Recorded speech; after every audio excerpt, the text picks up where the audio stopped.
ปกส.นครหลวงเวียงจันทร์จับแก๊งนักพนันและคอลเซ็นเตอร์อยู่เขตตลาดสังเจียง28คนและหลบหนีไปได้10คน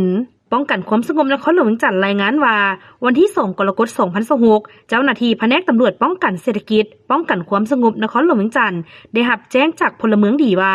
มีเป้าหมายสงสัยเป็นกลุ่มแก๊งการพนันและคอลเซ็นเตอร์อยู่ชั้นที่5ของโรงแรมแห่งหนึ่งในตลาดสังเจียงตั้งอยู่บ้านวัดไต่น้อยทงเมืองสีโคตะบองนครหลวงเวียงจันทร์จากนั้นเจ้าหน้าที่จึงได้ลงเก็บกำข้อมูลเห็นว่ามีมูลความจริงมาฮอดวันที่3กรกฎาคม2026เวลา 11:50 น.เจ้าหน้าที่แผนกตำรวจป้องกันเศรษฐกิจจึงได้ลงมั่งกลุ่มเป้าหมายดังกล่าวสามารถกักตัวเป้าหมายได้28คนยิง9คนพร้อมเครื่องของกลางที่ใช้เข้าในการกระทำผิดจำนวนหลายรายการลงมั่งกลุ่มแก๊งการพนันและคอลเซ็นเตอร์ในครั้งนี้รวมมี3จุดคือจุดที่1อยู่ห้อง C8502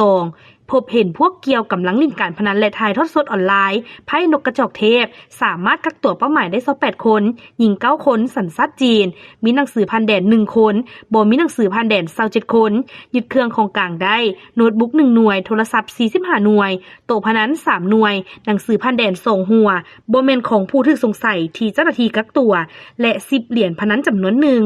จุดที่2ห้อง E8506ผู้ถูกสงสัยแก๊งคอลเซ็นเตอร์เป็นคนจีนได้เอาตัวหลบหนีสามารถยึดเครื่องของอุปกรณ์ได้โทรศัพท์30หน่วยคอมพิวเตอร์14หน่วยโน้ตบุ๊ก1หน่วยหัวกระจาย Wi-Fi 3หน่วยจุดที่3ห้อง B233